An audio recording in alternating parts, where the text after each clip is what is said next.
मोदी ये ना समझे कि पाकिस्तानी कौम चुप बैठ जाएगी। भारत ऐसे हालात ना पैदा करे कि पाकिस्तान को जंग का आगाज करना पड़े।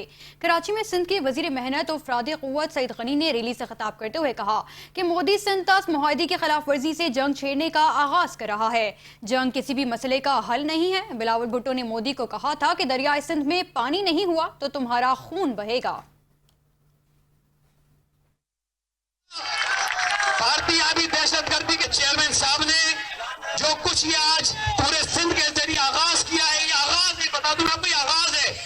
और इसका मकसद ये है कि दुनिया को ये पता चले कि सिर्फ हुकूमतें नहीं, सिर्फ सियासी लीडर्स नहीं, इस मुल्क के अवाम भी भारतीय जारियत के खिलाफ आवाज उठा रहे हैं।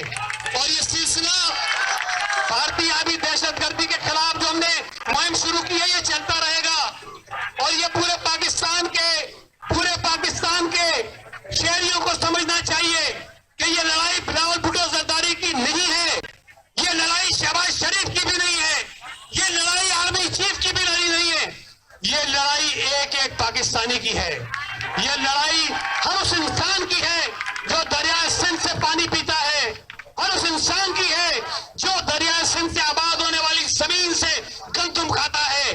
इसलिए हमें बिलावल भुट्टो जरदारी साहब के पैगाम को समझना चाहिए।